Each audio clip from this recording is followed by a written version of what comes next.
He has a giant face on his chest. I can't decide if that's cool or stupid.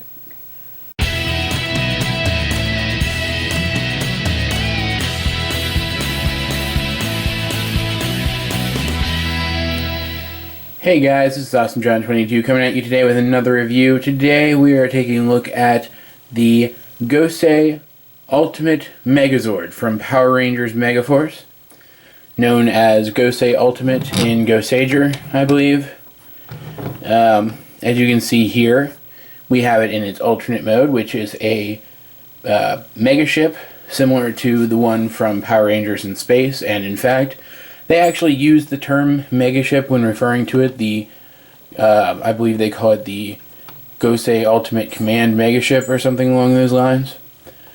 Harkening back to Power Rangers in Space, you can see we've got a nice size ship. My hand next to it, you can see it's pretty large. You can see Gosei Great Megazord standing over there.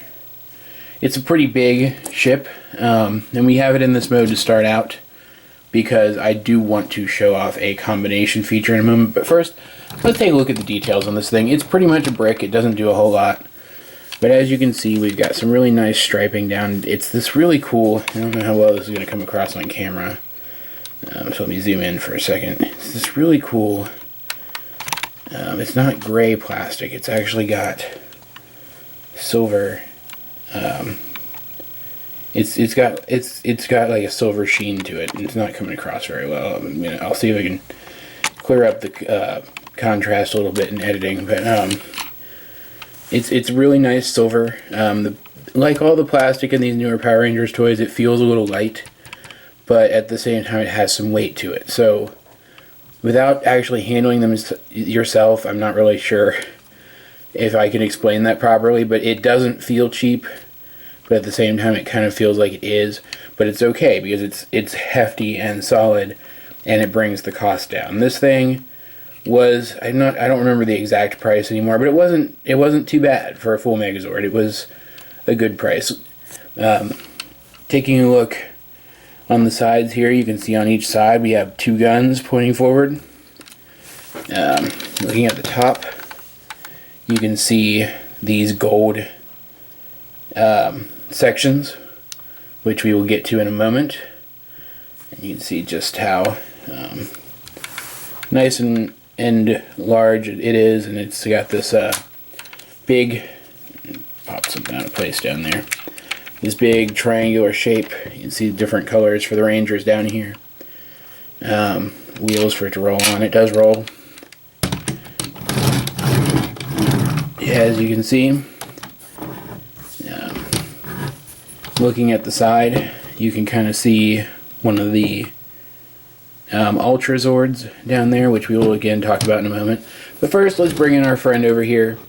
Gosei Great has kindly volunteered to take a break from being the Gosei the Gosei Ultra Zord to come over and show off his combination gimmick with Gosei Ultimate Megazord. Pan up just a little bit more. There we go. First of all, what we're going to do is we're going to take these back guns and pop them off of the Megaship. And while I'm doing this, I'm going to explain why it's called the Gosei Command Megaship. It is actually the top of their command center. Just, fun fact. We're going to take the wings and fold them back, I believe. Honestly, I don't know. This is like my first time doing this. I really suck at this, guys. Anywho, what we're going to do next is we're going to take the entire Megaship, and you can see this section here will fit into this hole in the back, and we have these clips down here which will clip in on the back of the Megazord's legs. And doing that, I see now that bringing the wings down was a very bad idea.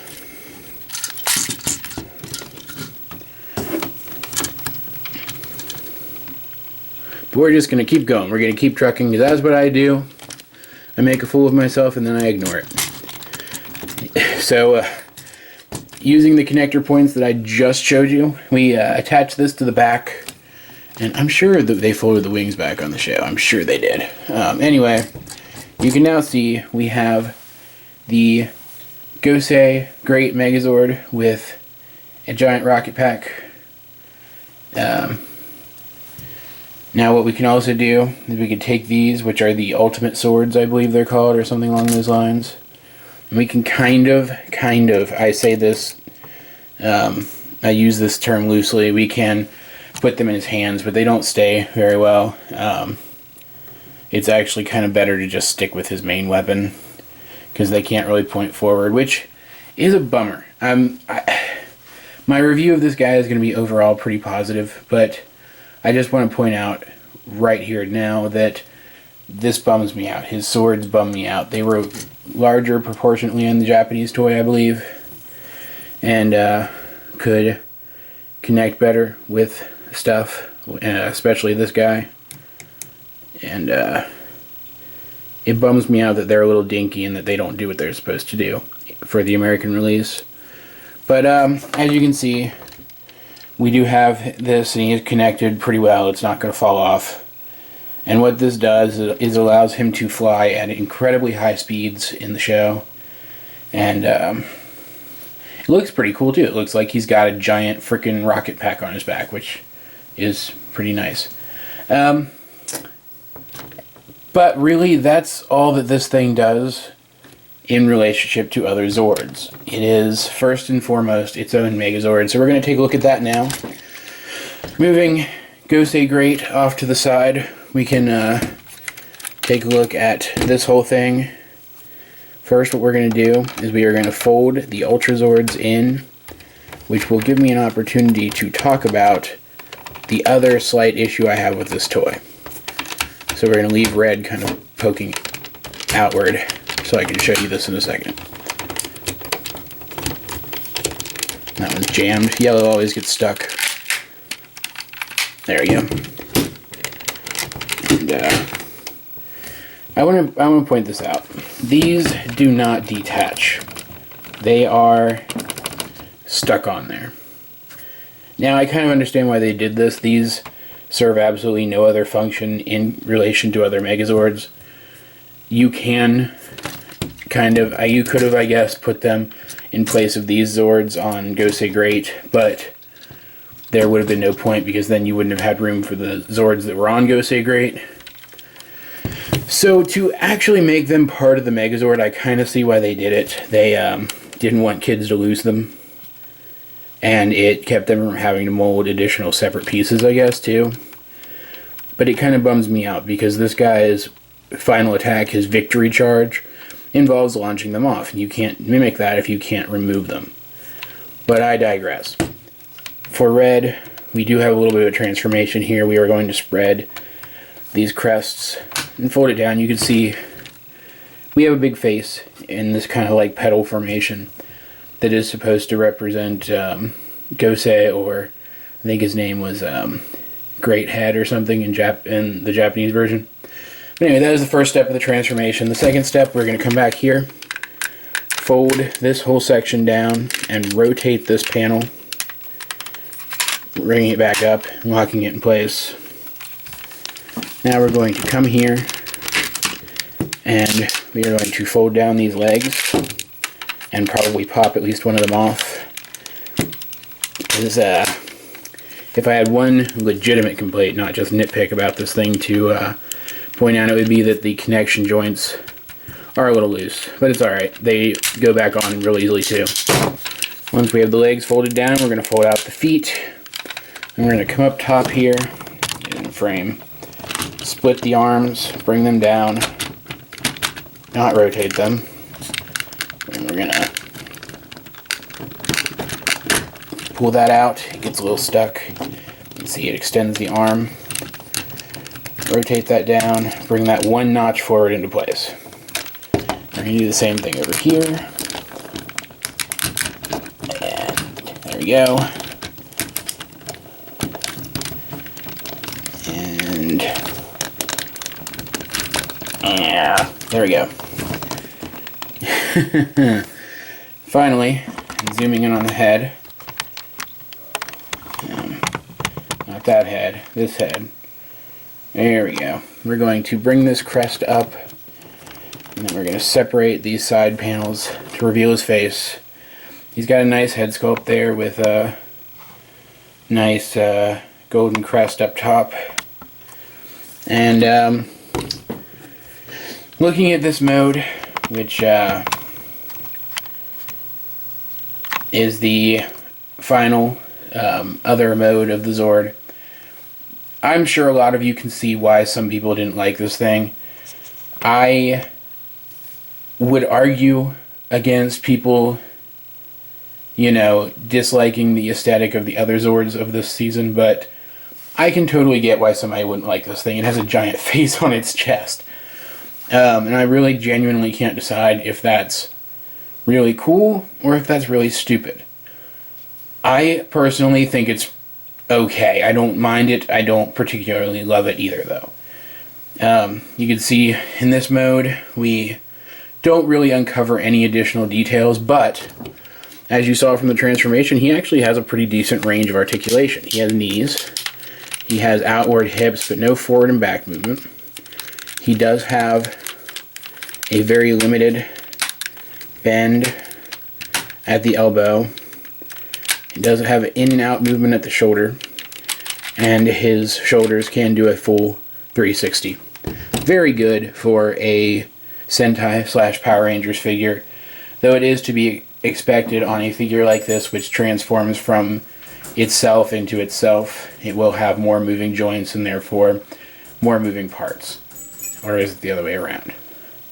Either way, in this form, he can hold the two ultimate swords. I like to kind of angle his hands inward to show off the profile of the swords.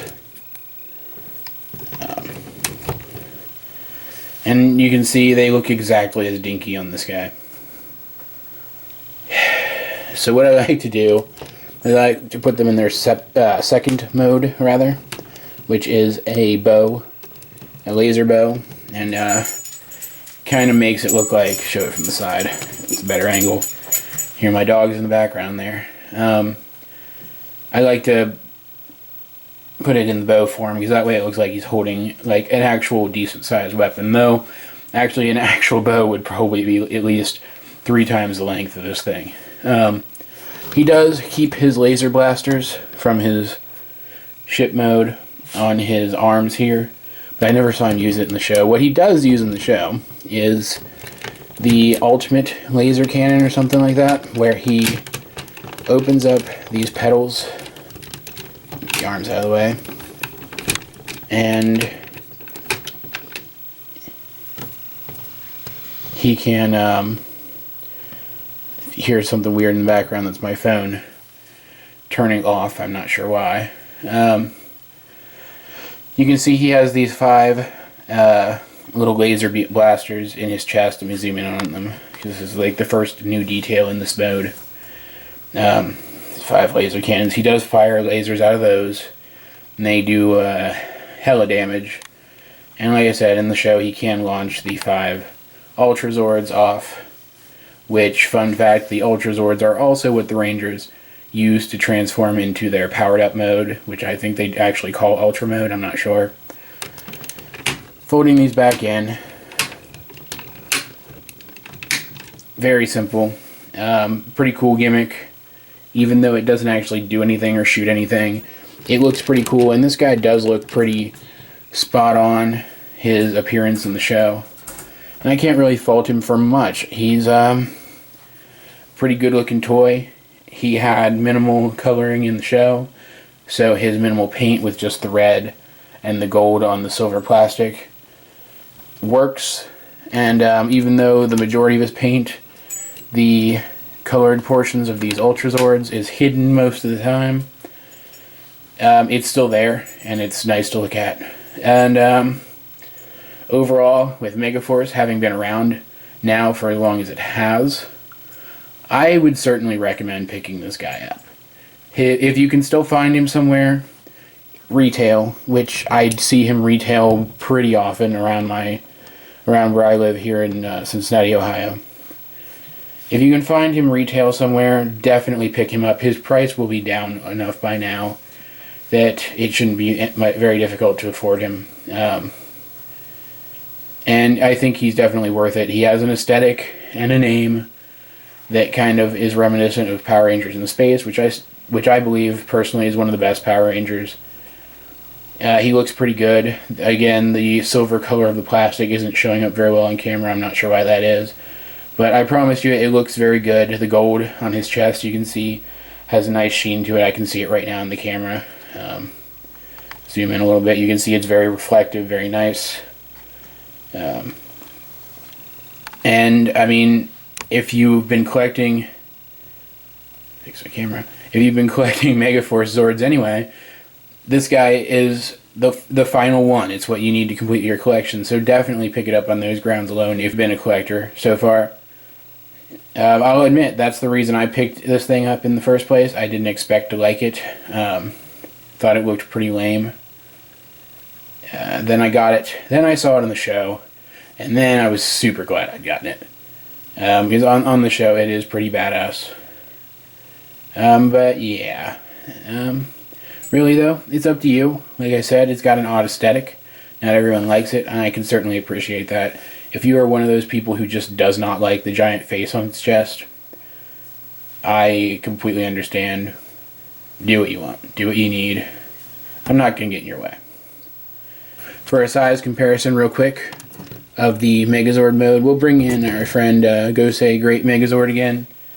And I'm going to admit, leaving this guy on the shelf for so long, I really missed him. I'm going to go play with this thing for a while.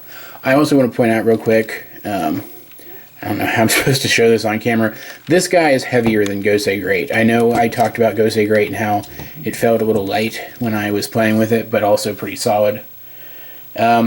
This guy also feels pretty light, but he is not as light as Gosei Great. That's important. They've just within the same line, they've really increased quality. Just throwing that out there. But yeah, you can see Gosei Ultimate Megazord is a little bit taller than Gosei Great Megazord. Let's see, what else should I do? I should probably show off the gimmick here with the swapping limbs. Again, I know I showed this for Legendary Megazord last week, but let's show it again here. They can share limbs between the two Zords, which actually I just now realized if the combination mode were in robot mode, Gosei Great Megazord could definitely wield Gosei Ultimate's weapons, because he could just use his arms. I might create a fan mode around that. We'll have to see. If I do, I'll talk about it. Anyway, you can see they do swap limbs using these same universal ports that have been showing. It's really tight. That have been showing up on all of the recent Zords. So you can get some pretty cool combinations going, even across seasons if you want to, which I also mentioned during my Legendary Megazord review last week. I gotta stop bumping my camera. Somebody remind me to stop bumping my camera in the comments. Anyway, but yeah, that's about it. Can't think of anything else to say about this guy. I've been really working to remember all the important things like detail and articulation and stuff like that in my review. And I think I covered all that. I zoomed in on the face and showed you the details on the face and showed you the articulation. Going on the mental checklist here. But yeah, just cannot think of anything else to say. So we're going to wrap this review up. Leave a like, subscribe, leave a comment down below if you feel so inclined. In the description down below, there is a link to my blog as well as to my collections video. Check out the latter. If you see something there that you'd like me to review, let me know. I'll see what I can do about it. This has been Awesome John 22, and I will talk to you guys later.